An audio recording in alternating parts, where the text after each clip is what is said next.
प्राचीन काल से ही मंदिरों की एक छोटी सी नगरी रही खजुराहो, जो कि अपनी अनोखी संस्कृति और चंदेल वंश की गौरव गाथा के लिए दुनिया भर में जानी जाती है। खजुराहो के भव्य मंदिरों के अलावा यहाँ इतिहास के कुछ ऐसे बिखरे हुए रूप भी देखने को मिलते हैं जो खामोशी से अपने आप में अपने भव्य इतिहास की कहानी को सुनाते हैं। पर जो भी हो, अपनी अनोखी पंचायतन शैली की बनावट और सनातनी संस्कृति की एक सुंदर छवि आपको पूरे भारत में सिर्फ खजुराहो में ही देखने को मिलती है।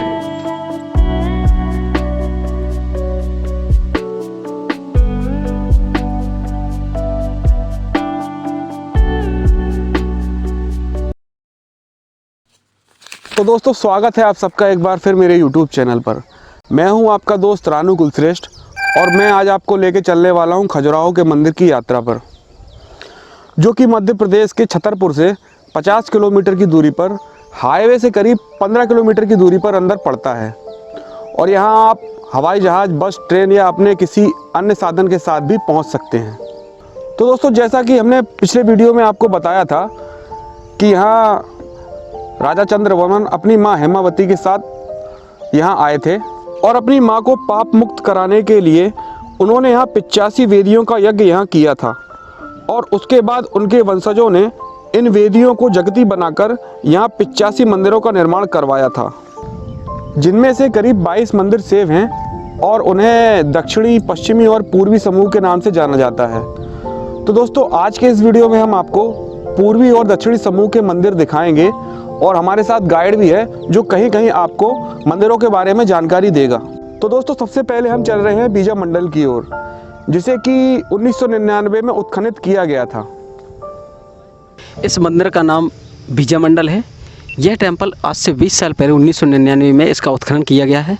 इस टेंपल का जो है यहाँ पे खजुराहो में कई बार यहाँ पे आक्रांताओं द्वारा अटैक किया गया। उसमें अटैक में इन सारे मंदिरों को, काफ़ी मंदिरों को नष्ट किया गया है, काफ़ी मूर्तियों को भी तोड़ा गया है, जिससे इस मंदिर को पूर्णतः नष्ट किया गया है।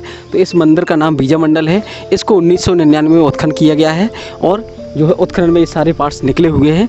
इसके अलावा ये सामने टेंपल भी है, इसको भी 1999 में उत्खनन किया गया है। तो यहाँ पे 85 टेंपल थे, जिसमें से आपका 22 टेंपल बचा हुआ है और 22 का जो ऊपर वाला टेंपल है उनको इस तरह से पूर्णतः नष्ट किया गया है। ठीक। तो दोस्तों, आप ये देख रहे हैं, ये 1999 में मिले मंदिर के अवशेष हैं, जिसे उत्खनन के द्वारा निकाला गया था। तो आप देख रहे हैं कि ये किस तरीके के अवशेष हैं। तो दोस्तों, इस बिखरे हुए मंदिर के अवशेषों को देखकर ऐसा लगता है कि यह मंदिर अपने समय में काफी बड़ा मंदिर रहा होगा।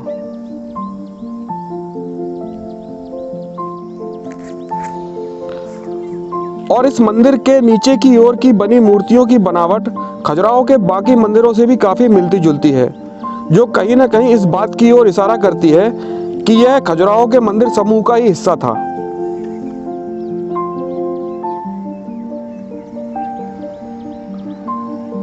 और इस मंदिर के ऊपर रखी है शिवलिंग, जिसे देखकर प्रमाणिक तौर पर यह नहीं कहा जा सकता कि यह इसी मंदिर की रही होगी, क्योंकि यहाँ बने बहुत से ऊंचे ऊंचे टीलों के बारे में यह माना जाता है कि यहाँ बहुत से मंदिर आज भी इन टीलों के नीचे दबे हुए हैं।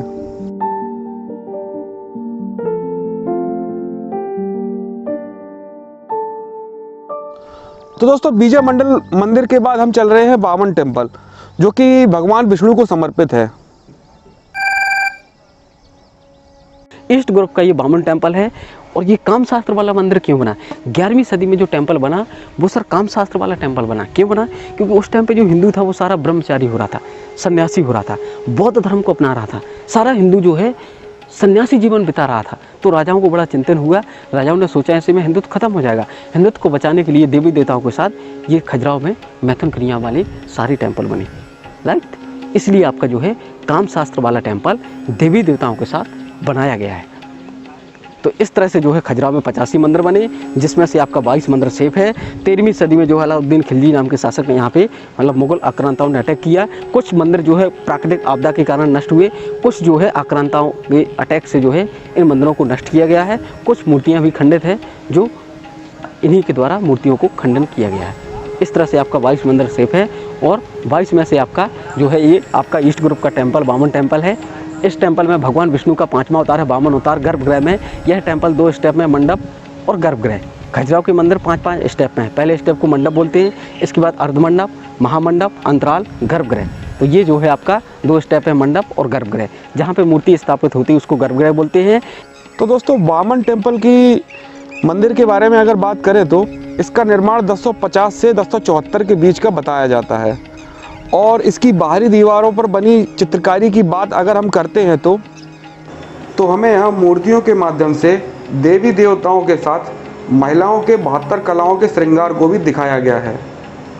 और साथ ही महिलाओं की वियोग और विरह की स्थिति वाली मूर्तियों को बड़े ही खूबसूरत तरीके से उकेरा गया है।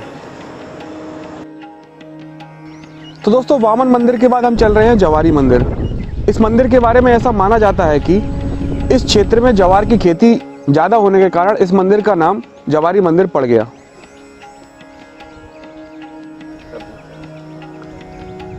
मंदिर के प्रवेश द्वार पर लक्ष्मण मंदिर की तरह मकरण तोरण है जो काफ़ी छोटा है। और साथ ही मंदिर के मंडप और गर्भगृह ये मंदिर के प्रमुख 2 भाग हैं। मंदिर के गर्भगृह के अंदर हमें विष्णु भगवान की प्रतिमा मिलती है जो कि सिर की तरफ से पूरी तरह खंडित है। और इसको देखकर ऐसा अनुमान लगाया जाता है कि यह भगवान परशुराम की मूर्ति है। तो दोस्तों इस मंदिर की बाहरी दीवारों पर बनी चित्रकारी की बात अगर हम करते हैं तो हम यहाँ देखते हैं कि हमें यहाँ देवी देवताओं के साथ साथ कुछ मैथुन संबंधी मूर्तियाँ और कुछ महिलाओं का श्रृंगार करते हुए मूर्ति के माध्यम से दिखाया गया है।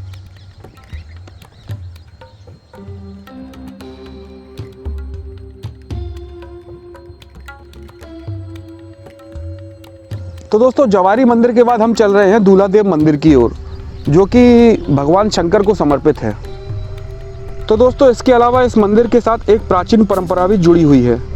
यहाँ के स्थानीय निवासियों के द्वारा यह माना जाता है कि वर वधू को शादी के बाद यहाँ आशीर्वाद दिलवाना काफ़ी शुभ होता है। और शायद इसी वजह से इस मंदिर का नाम दूल्हादेव मंदिर पड़ गया, जिसके बारे में ऐसा माना जाता है कि यह खजुराहो के मंदिर समूह का सबसे नया मंदिर है और इसका निर्माण सन 1100 से 1150 के बीच हुआ था। तो दोस्तों निरंदार शैली में बने इस मंदिर का निर्माण 4 भागों में हुआ है: प्रवेश द्वार, महामंडप, अंतराल और गर्भगृह। मंदिर के गर्भगृह में एक शिवलिंग स्थापित किया गया है और उसकी यह विशेषता है कि उस पर 1000 छोटे छोटे शिवलिंगों को बड़े ही बारीक तरीके से अंकित किया गया है। तो दोस्तों इस मंदिर की बाहरी दीवार पर बनी मूर्तिकला की बात अगर हम करते हैं तो हम यहाँ देखते हैं कि हमें यहाँ 3 कतारों में प्रतिमाएं बनी हुई दिखाई देती हैं, जिनमें देवी देवताओं के साथ साथ गंधर्वों, किन्नरों, अप्सराओं और कई युगलों को विभिन्न मुद्राओं में दिखाया गया है। और साथ ही कुछ मैथुन संबंधी मूर्तियां भी हमें यहाँ देखने को मिलती हैं।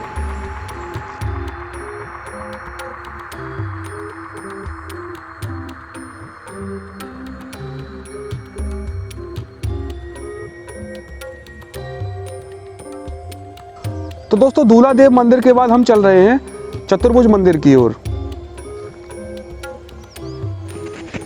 इस मंदिर का नाम चतुर्भुज मंदिर है। इस मंदिर के अंदर 11 फुट का मूर्ति जो 3 भगवानों को समर्पित है। हेड शिव जी का है, बॉडी विष्णु का है, पैर कृष्ण भगवान के है, सर शिव जी का है। शिव जी की जटाओं से गंगा बहती है। बीचों बीच छोटा छोटा मूर्ति गंगा का है। गंगा का वाहन जो है मगरमच्छ होता है, तो अगल बगल मगरमच्छ है और ऊपर से गंगा प्रवाह हो रहा है। गंगा का वाहन मगरमच्छ होता है, इसलिए हेड शिव जी का है। गले से कमर तक विष्णु है। विष्णु की 4 भुजाएं होती है, इसलिए कमर बीच का हिस्सा विष्णु का है और कमर से नीचे कृष्ण है। कृष्ण जब बांसुरी बजाते थे तो जिस पोजीशन में खड़े होते थे वो उस पोजीशन में खड़े हुए हैं और राइट पैर में उनके पदम है, जहाँ पे भगवान श्री कृष्ण के प्राण थे। हिरण्याक्ष जब मतलब भगवान श्री कृष्ण मोक्ष को प्राप्त हुए थे तब एक वीरभद्र नाम के शिकारी ने बाण मार दिया था, जो त्रेता युग में भगवान राम ने वाली का वध किया था। तो वाली का वध करने के बाद जो है वाली ने अंतिम इच्छा में भगवान राम से मांगा था कि जिस प्रकार आपने मेरा वध किया है तो मैं भी आपका वध करना चाहता हूँ। तब भगवान राम ने कहा था तथास्तु, मैं द्वापर युग में कृष्ण अवतार लूँगा और उस टाइम पे तुम जो है वीरभद्र नाम के शिकारी के नाम से जाने जाओगे और उस टाइम पे आप अपनी इच्छा पूर्ण कर लोगे। तो गर्भगृह में ये मंदिर 2 स्टेप में है, मंडप और गर्भगृह। तो गर्भगृह में भगवान विष्णु का 11 फुट का वो भगवान विष्णु, शिव और कृष्ण का 11 फुट का मूर्ति है जो त्रिगुण स्वामी की मूर्ति के नाम से जाना जाता है। और इस टेम्पल का जब आप राउंड करेंगे तो इसमें 3 श्रृंखलाओं में मूर्तियां हैं। ऊपर वाली श्रृंखला वाली मूर्ति नटकी है, बीच वाली लाइन में आपका जो है यौवन अवस्था श्रृंगार दर्शाया गया है, नीचे वाली लाइन में आपका भी श्रृंगार दर्शाया गया है। राइट में जब आप जाओगे तो उसमें विष्णु और लक्ष्मी जी का मूर्ति मिलेगा। लक्ष्मी जी नरसिंह रूप में है। मंदिर के पीछे जब आप जाओगे तो उसमें भगवान सूर्य भगवान और शिव का मूर्ति है। मंदिर के जब आप लेफ्ट में जाओगे तो मंदिर का जो है अर्धनारीश्वर का मूर्ति है, आधा शिव और आधा पार्वती का मूर्ति। और टोटल इस मंदिर में 72 कलाओं से अप्सराओं का सौंदर्यीकरण दर्शाया गया है। तो दोस्तों आशा करता हूँ कि ये वीडियो आपको काफ़ी पसंद आया होगा। इस तरह के और वीडियो देखने के लिए सब्सक्राइब करें हमारे यूट्यूब चैनल ट्रैवल विद को। तो दोस्तों फिर मिलते हैं एक नई जगह और एक नए वीडियो के साथ।